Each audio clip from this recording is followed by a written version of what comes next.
Hello everyone, welcome back to Animedict. तो हम सबको पता है कि संग जिनवू कितना पावरफुल हो चुका है। वर्ल्ड का स्ट्रॉन्गेस्ट हंटर थॉमस आंड्रे भी कुछ नहीं है उसके सामने। जिनवू ने उसे कुत्ते की तरह मारा था, जिसे मैंने इस वाली वीडियो में कवर किया है। तो जिनवू के इतना पावरफुल होने के बाद भी वो इस बैटल के दौरान ऑलमोस्ट मर गया था। इन तीन मोनार्क्स ने मिलकर उसकी बहुत बुरी हालत कर दी थी, बट वहाँ एक सर्टेन पर्सन ने आकर जिनवू को बचा लिया था, जिसके बारे में हम आगे जानेंगे। तो आज मैं इस वीडियो में एक्सप्लेन करने वाला हूँ war of monarchs, the end of solo leveling. तो बिना टाइम वेस्ट किए लेट्स स्टार्ट द वीडियो। ये सब शुरू होता है इसकी मौत से।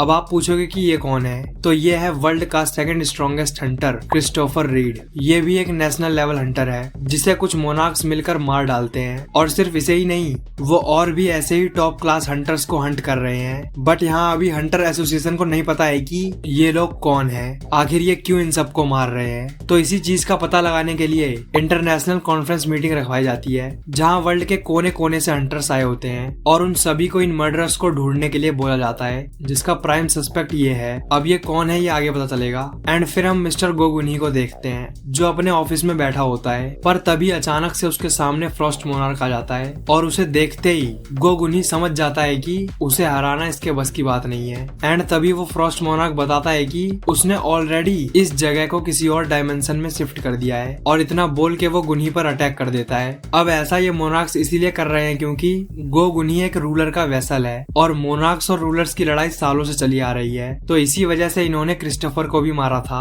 क्योंकि वो भी एक रूलर का वेसल है। And at the and Frost monarch एक आइस क्रिस्टल गोगुनी की छाती के आर पार कर देता है। फिर गोगुनी उस क्रिस्टल को पकड़ के अपनी छाती के और अंदर घुसा देता है, जिसे देख के वो फ्रॉस्ट मोनार्क भी चौंक जाता है। और इसी डिस्ट्रैक्शन का फायदा उठा के गोगुनी उस पर एक लास्ट अटैक कर देता है, बट इसे वो फ्रॉस्ट मोनार्क इजिली डॉज कर लेता है। और यहाँ इस अटैक से गोगुनी को फ्रॉस्ट मोनार्क पर अटैक नहीं करना था, बल्कि उसे इसके बैरियर को तोड़ना था, जो कि सक्सेसफुली टूट चुका है। और तभी गोगुनी बोलता है नाउ। एंड ये सिग्नल मिलते ही उस रूम से एक एंट वहां से निकलकर भागने लगती है, जिसे पहले तो वो फ्रॉस्ट मोनार्क इग्नोर कर देता है, बट जैसे ही उसे पता लगता है कि ये एक शैडो है, तो वो तुरंत उसे खत्म करने उसके पीछे चला जाता है। एंड वो उसे खत्म करने ही वाला होता है कि तभी होता है एक्सचेंज, और अब उस एंट की जगह जिनवू आ चुका है। वो आते ही उस फ्रॉस्ट मोनार्क की गर्दन पकड़ लेता है और उससे पूछता है तू कौन है। तो वो बोलता है मैं तुम्हारी शैडो आर्मी को सेंस कर सकता हूँ। तुमने इतनी बड़ी आर्मी गैदर करने के बाद भी हमसे कांटेक्ट क्यों नहीं किया,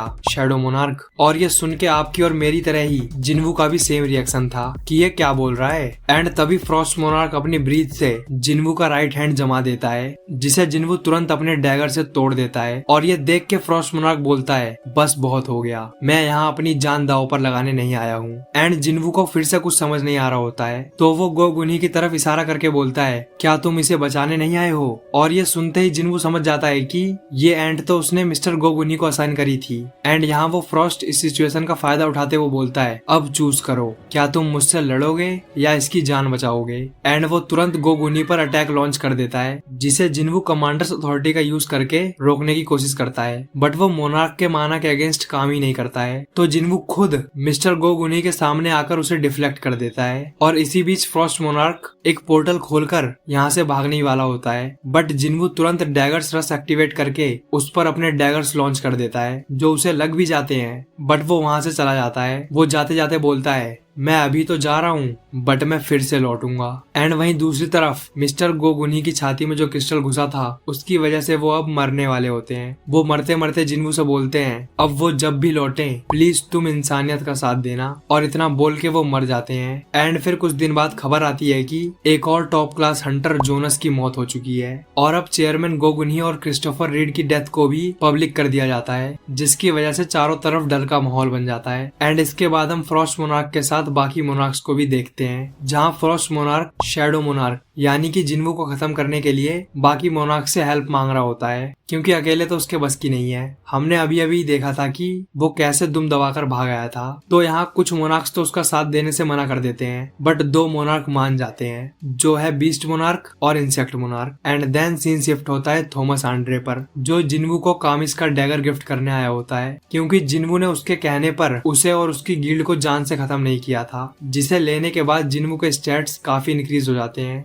बट तभी अचानक से जिन्वू और थॉमस कुछ महसूस करते हैं और वो यही चेक करने के लिए जल्दी से बाहर आ जाते हैं। लेकिन वो आसमान में देखते हैं कि एक बहुत बड़ा डंजन अपीयर हो चुका है। थॉमस बताता है कि ये कामिस के डंजन से भी बहुत बड़ा है। तो जिन्वू उसमें जाने की कोशिश करता है बट वो एंटर नहीं कर पा रहा होता है और यही हमें पता लगता है कि अब कहीं भी कोई नया डंजन अपीयर नहीं हो रहा है। तो अब ना ही जिन्वू इस डंजन के अंदर एंटर कर सकता है और ना ही इसे तोड़ सकता है। तो वो डिसाइड करता है कि वो इस डंजन के ब्रेक होने का वेट करेगा। तो अब कुछ दिन बीत जाते हैं और अब बीस्ट मोनार्क कोरिया आ चुका है जिन्वू को खत्म करने के लिए, जहां वो आते ही एक इंसान को कच्चा चबा जाता है। एंड तभी उसके सामने जर्मनी का टॉप हंटर लेनार्ड नियरमैन आ जाता है। वो बीस्ट मोनार्क से लड़ने का सोच ही रहा होता है कि तभी थॉमस उसका सर पकड़ के उसे साइड कर देता है और वो खुद उससे लड़ने आ जाता है। एंड फिर उन दोनों की लड़ाई शुरू हो जाती है, जहाँ पहले तो थॉमस उसे खूब मारता है, उसे बिल्डिंग में फेंक के मारता है, सुप्लेक्स दे के मारता है। बट जब बीस्ट मोनार्क पीटना शुरू करता है तब वो थॉमस की हालत बिगाड़ देता है और तभी लेनार्ड उस पर अटैक कर देता है, जिससे थॉमस बच जाता है। थॉमस उससे बोलता है तुम यहाँ से चले जाओ वरना मारे जाओगे। तो वो बोलता है मुझे पता है पर मैं भी एक हंटर हूँ, एक कावर्ड की तरह भागने से अच्छा यही है कि मैं एक ऑनरेबल डेथ मरूं। लेकिन तभी वो बीस्ट मोनार्क का प्रेजेंस फील करता है और उसके प्रेजेंस से इसकी फटके चार हो जाती है।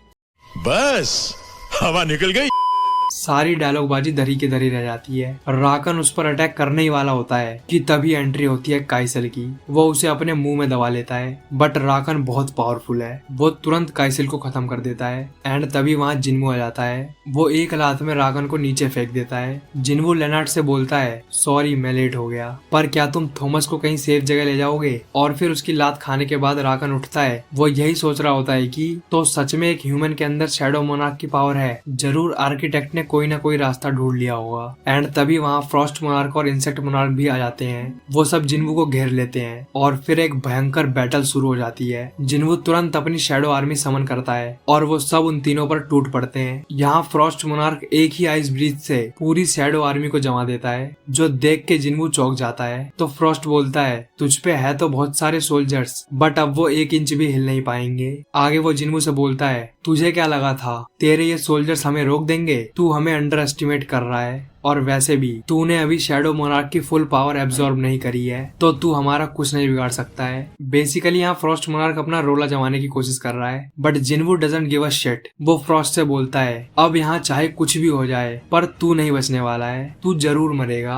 और फिर क्या, फ्रॉस्ट और इंसेक्ट मोनार्क भी अपनी अपनी आर्मी समन कर लेते हैं एंड उन सबको जिन्वू पर छोड़ देते हैं। यहाँ इंसेक्ट मोनार्क वहाँ पड़ी लाशों का यूज कर रही थी। जिन्वू उन लाशों को डिस्ट्रॉय करके सीधे फ्रॉस्ट को खत्म करने चला जाता है बट तभी अचानक से बीस्ट मोनार्क जिन्वू पर अटैक कर देता है, जिसे जिन्वू डॉज कर लेता है एंड बहुत ही इजीली उसका हाथ काट देता है। और तभी तुरंत इंसेक्ट मोनार्क उस पर अटैक कर देती है, जिसे जिन्वू डॉज करने के लिए पीछे हो जाता है। एंड इसी टाइम के बीच बीस्ट मोनार्क अपना हाथ रीजनरेट कर लेता है और अब जिन्वू अकेला उनकी पूरी आर्मी के सामने खड़ा है। तो तभी मेरा फेवरेट शैडो सोल्जर बेरू उन क्रिस्टल्स को तोड़ के निकलता है। वो चिल्ला के बोलता है कि तुम लोगों की हिम्मत कैसे हुई मेरे किंग को हाथ लगाने की। और ये देख के वो सब भी चौंक जाते हैं कि एक मेयर सोल्जर ने कैसे उसके क्रिस्टल को तोड़ दिया। एंड अब जिन्वू और बेरू दोनों उनकी आर्मी को डिस्ट्रॉय करने लग जाते हैं, जहाँ जिन्वू सीधे अपना एक डैगर फ्रॉस्ट मोनार्क की छाती में फेंक के मारता है। फिर जिन्वू उससे बोलता है मैंने पहले ही बोला था तू आज मरने वाला है, और इतना बोल के वो उसकी तरफ कूद पड़ता है। बट तभी अचानक से उसके पीछे बीस्ट आ जाता है और वो अपनी स्वॉर्ड से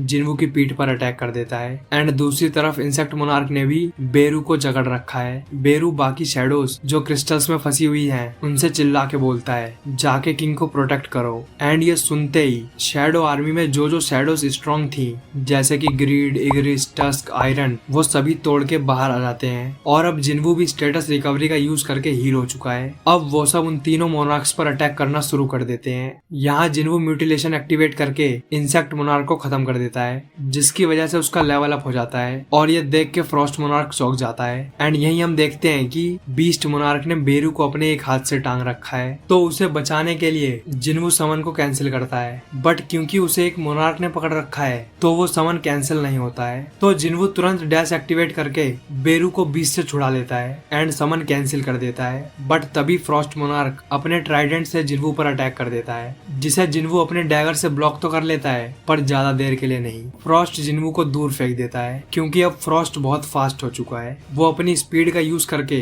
जिन्वू पर अटैक कर देता है, जिसे जिन्वू ब्लॉक कर लेता है, बट फिर भी उसका गाल कट जाता है। तो जिन्वू अपना दिमाग चलाता है कि अगर इसको हराना है तो उसे अपनी स्पीड और बढ़ानी होगी। फिर क्या, जिन्वू बहुत तेजी से फ्रॉस्ट के पीछे आ जाता है एंड वो उस पर अटैक करने ही वाला होता है, लेकिन तभी उसके पीछे से बीस्ट मोनार्क ने अपने बड़े बड़े नाखून जिन्वू के सीने के आर पार कर देता है, जिससे जिन्वू खूनम खून हो जाता है। और ये देख के बाकी सभी हंटर्स भी घबराने लगते हैं एंड फ्रॉस्ट मोनार्क भी आगे से एक डैगर जिन्वू की छाती में घुसा देता है और बोलता है, अब फिर से हील करके दिखा, क्या बस इतनी ही लिमिट है तेरी। और यहाँ जिन्वू के मुंह से खून गिरे जा रहा है। वो आगे बोलता है कि कितने अफसोस की बात है कि जिस दिन हमारी आर्मी तेरी इस दुनिया को खत्म करने आएगी तो तू जिंदा ही नहीं होगा। अब यहाँ वो जो बड़ा सा डंजन खुला था वो डंजन इनकी आर्मी के लिए ही खुला है, आगे चल के इन्हीं डंजन से इनकी आर्मी आएगी। तो इसी के बारे में फ्रॉस्ट बोल रहा है एंड वो जिन्वू को पूरा जमाने लगता है और इसकी वजह से जिन्वू का HP 0 हो जाता है एंड संग जिन्वू मर जाता है। जी हाँ, आपने सही सुना, वो लिटरली मर चुका है। बट तभी वहाँ एक ग्लिच होता है and now it says that the player possesses the black heart, और इसकी वजह से उसकी पैसिव स्किल जो कि अननोन है वो एक्टिवेट हो चुकी है और उसकी वजह से जिन्वू खुद को एक हॉस्पिटल में पाता है। अब ये वही टाइम है जब शुरू में वो कार्टेनन टेम्पल में मरने ही वाला था, बट उसने प्लेयर बनना एक्सेप्ट कर लिया था। तो अब जिन्वू वापस से टाइम में पीछे पहुंच चुका है जहाँ से ये सब शुरू हुआ था।